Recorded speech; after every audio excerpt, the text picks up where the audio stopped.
Video in this series and the final video in this series as to how to create your logos for MLB The Show. Okay, not just 20, not just 19, not just 18, but MLB The Show.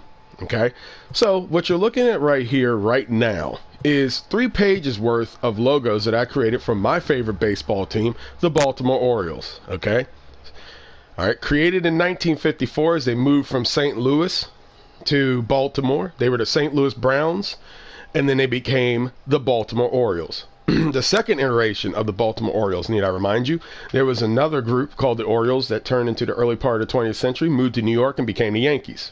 All right, a little bit of history there from a history major. So here we go. How to create your favorite logos in this game. What it comes down to, as you look here, is it comes to a keen eye, a keen sense, and a passion. All right. Do you love throwbacks? Are you the type of person who, loves looking at Mitchell and Ness jerseys? If you're that type of person, Diamond Dynasty and the ability to create logos and wear throwbacks is going to be there for you. So this is not going to take too long as a video, but I'm just going to show you guys a little something, show you guys what I created, show you what I made, where you can access it, how you can access it, and hopefully you walk away with a little bit of expertise and a little bit of passion and fun for this. So here we go. All right, got to clear my throat, got to get myself ready because this is going to be this is going to be fun. Okay, so where do I start? Well, for Orioles fans, I created 3 pages worth of throwback logos. Okay, and they're broken down in 3 categories. All right, the first category is hat logos. All right, now they may be worded a little bit wonky and stuff. I'm thinking about editing them again, but whatever, I got momentum. So we got some hat logos here. Okay, we have the first time that they used their they came into play with the 54 to 62, 63. All right, 65, which is going to be this right here. I got 66 to 74, and I got 75 to 88. Okay, these are all hat logos. Okay, you can use those to your pleasure. And I'll be going over the era-specific uniforms as close as possible that you can get them. The next category in which we focus on here is the home logos and the away logo scripts. Now, each of the ones in which I've created come with a little historical note in the description. Sorry, I gotta get a little bit of water here.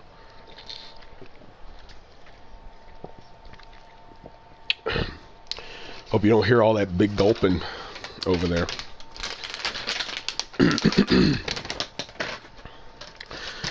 So, all these scripts right here are used from a specific era.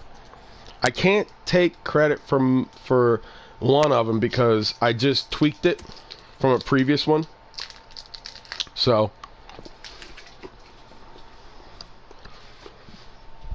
what I did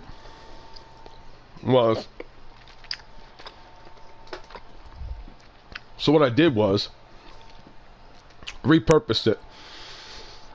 I created a lot of the logos from this one here. So you have the 55 to 62, which is most accurate according to Chris Creamer sports logos. And from that, I created the 93 to 94, 88 to 92 alternates.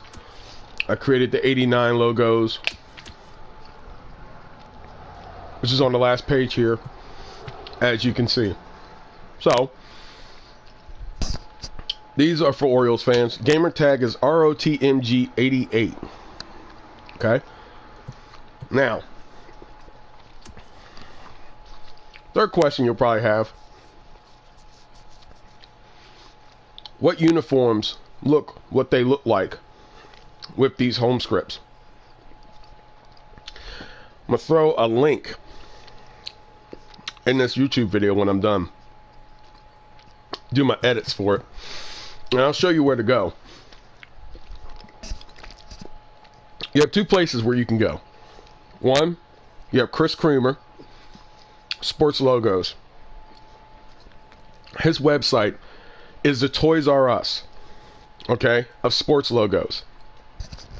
It is the Amazon.com of sports logos. Okay, whatever you want to look up, whatever you want to research, he has them there. He has color specifications. Which era used a darker orange versus a lighter orange, which is where I got my knowledge from when making these. Okay, if you look up here, I got two types of the 56 and the 65. All right, to the 66 and 72. The difference is the different usage of color. Okay, one's a more reddish orange, the other one's a more yellowish orange. All right, how to make the home script for the 1954 Orioles. Okay, how to make the first main team. So I got all that knowledge from Sports Logos. So if you are into making throwbacks, if you have the passion for doing those types of things, that's the first website you go to. You go to Sports Logos, okay, from Chris Creamer. Okay, amazing site. I've been looking at it since I was a kid. All right, since I was a teenager. That's what got me into all this stuff. I love logos. I love art. I love colors and aesthetics and all that type of stuff, and throwbacks. Love throwbacks. Okay, now that's what you want to do when you want to create your own teams. Logos. For me specifically, I'm an Orioles fan, so I covered about 40 years worth of sports logos and home scripts and main team logos. So the next website to go to, and honestly, to show you what I mean, I am a purist when it comes to never mind the win-loss record. I still need work on that. But I am a purist when it comes to throwbacks. Okay, I cringe when I see sports games release their products with throwbacks that are just totally inaccurate. So, match the logos up that you see here versus what you see on Sports Logos from Chris Creamer, and they're almost as good as you can get for a video game for a person that can custom create it without scanning it or uploading it. These are as accurate as possible to the throwback uniforms that you're going to use. Now, the uniform right here is the 1954 Orioles. Okay? Alright, so as you can see, I did everything as specifically possible to make sure that this uniform is true to the 1954 Orioles. Okay? Made sure to use specific color coordinations as much as possible. The thing about it is the fact that this uniform right here, its home uniform is beautiful. Alright, this was taken from the 2014 throwback that I got to see in person and have used upon purchase when Majestic made those jerseys, plus the hat. So I use a little bit of reference for that. Now, if you look at the pictures versus the uniforms that was used back then, the O is a little bit skinnier, but you know, for sake of trying to keep accurate to some throwbacks, I chose to use the Orioles 2014 1954 throwback. As you see, no wordage on the back. No wordage on the back. Now, the away uniform is going to need some work because I need to get a resource as to what their number outlines were. So, for this point, I'm just going to use black for that, just like how it's this way. Beautiful uniform. Cream colored. The orange goes with that, plus a solid black. This looks just like it came out of a game. Alright, now, I'm going to tell you what else I included. And I'm so glad they added this. 3 stripe socks. This is accurate to the throwback that you got here. It's also the style of socks that the Giants used earlier last decade, I believe. Someone can correct me in the comments if I'm a little off on that. Okay, I got this with the stirrups. All right, look at that. That's beautiful. Okay.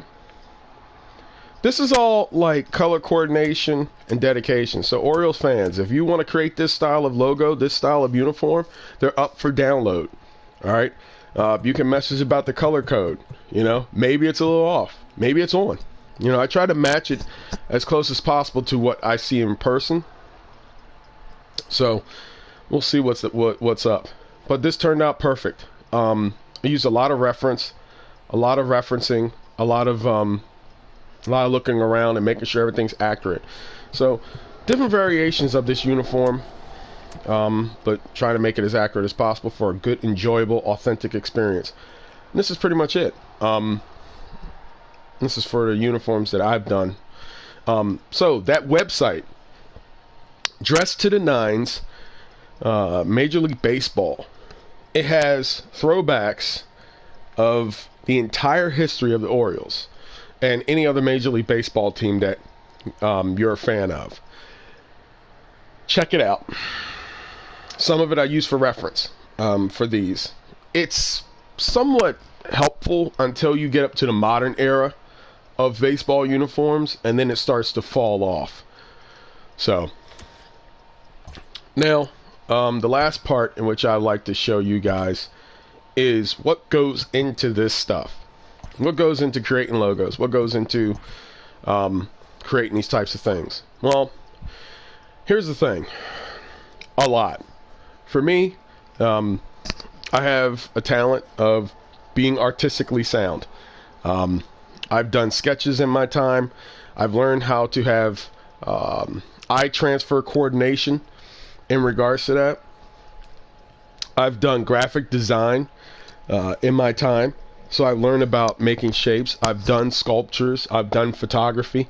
I've done those types of things. So what contributes to that? What contributes to making something accurate and as close as possible as you can with the resources that you have? Well, as I explained in the other video, when I was working on this logo right here, what's very important is having a reference source. For me, my reference source was a jersey. I put the jersey right in front of me. I studied it. I studied the space. I studied the negative space that's in it, and I ran with that. Okay?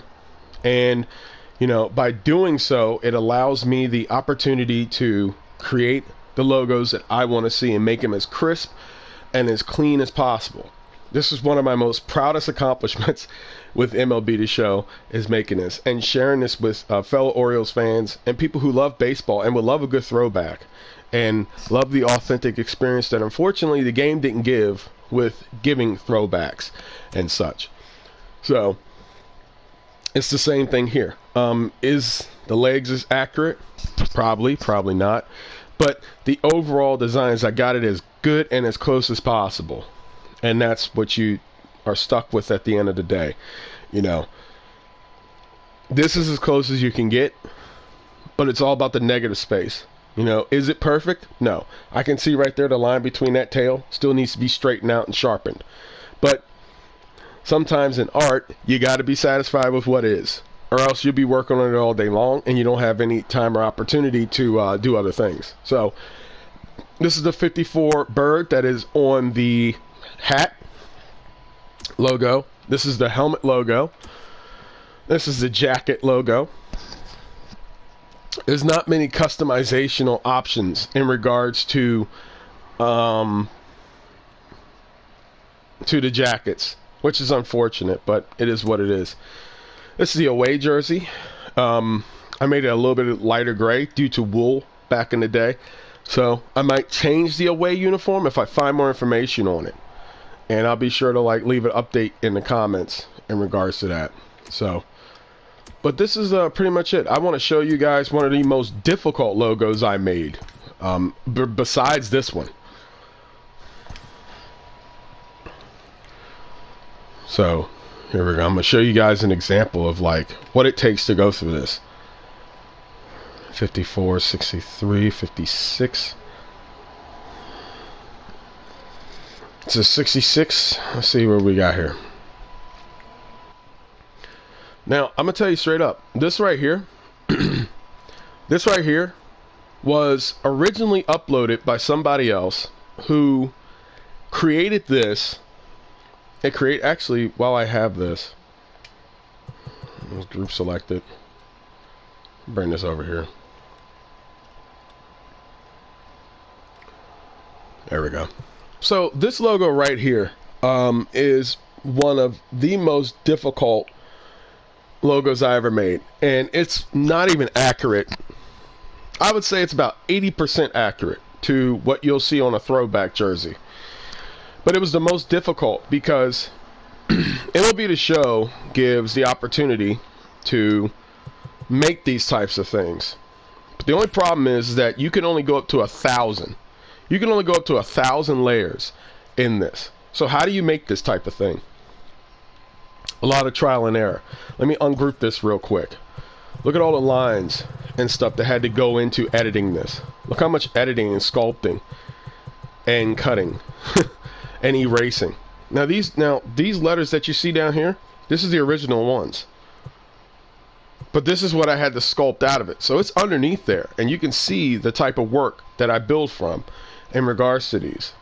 So we're just going to run through this and do like a quick edit and look at like all the sculpting and shaping. The E by itself was made on its own.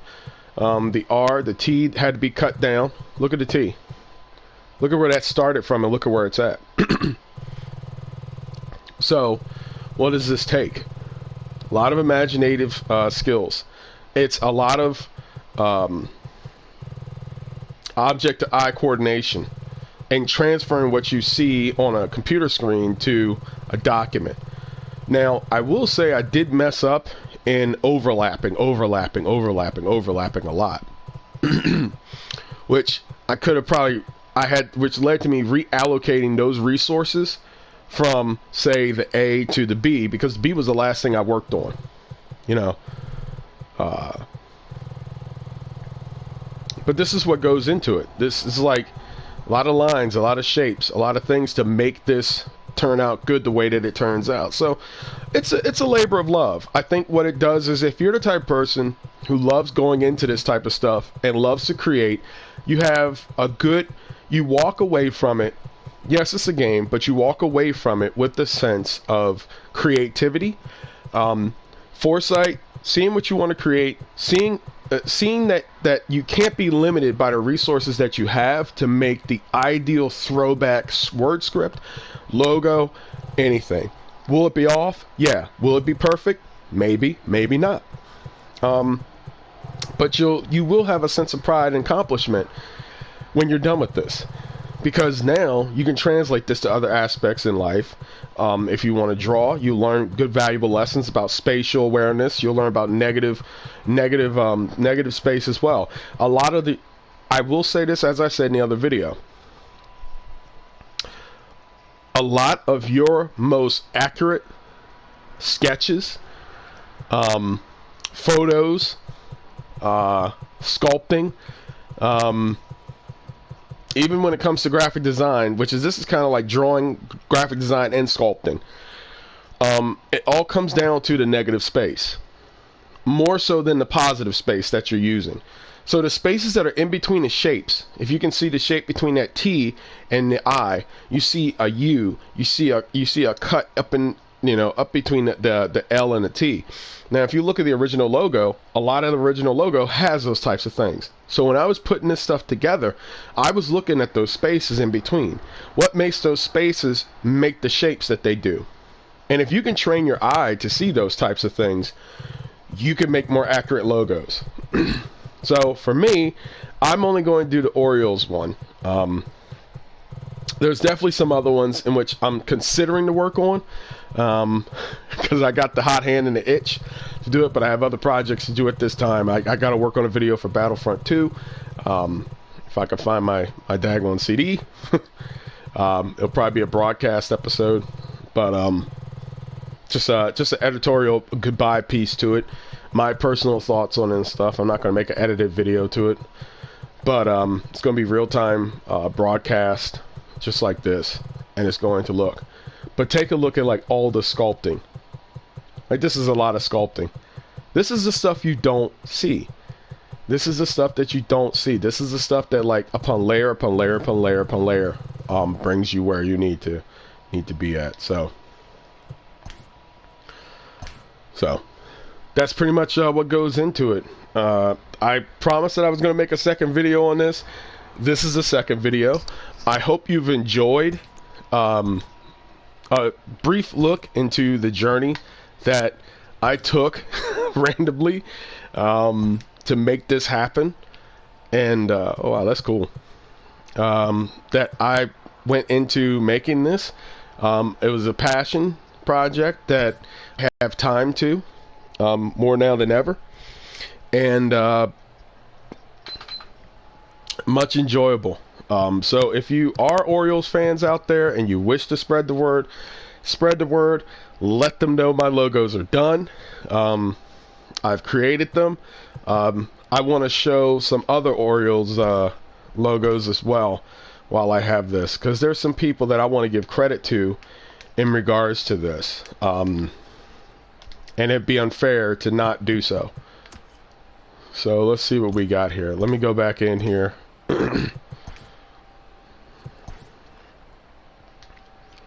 Let's see what we got here.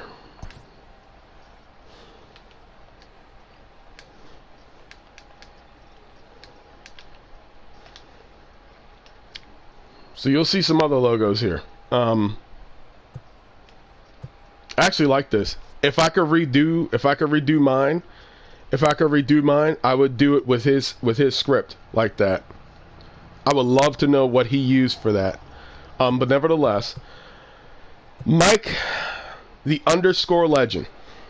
I got to give him a shout out, and I got to give him a thanks for this, because without him, I would not have been able to make my logos. He's the one that originally uploaded the logo. He's the one that originally uploaded. And look, I mean, he's doing his thing too. You know, now I might go back in and make the 2009 to 2012 one, and that's very simple, because all you got to do is just curve, tilt the bird's body like the bird's about to spring off, and then add silver and black to that. But Mike the Legend should get thanks too as well. Be sure to download his stuff as well.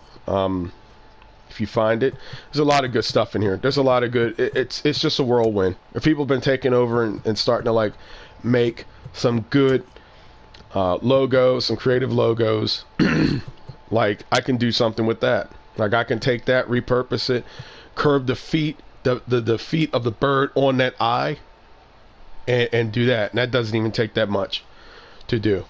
Of course, that right there is the 95 to 97 Orioles logo that was used. So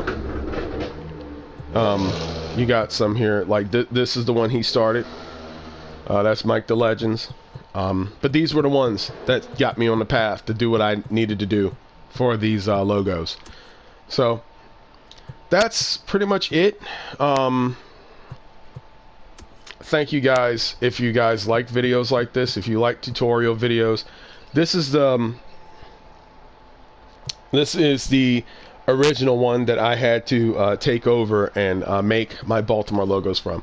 So that's another suggestion I have.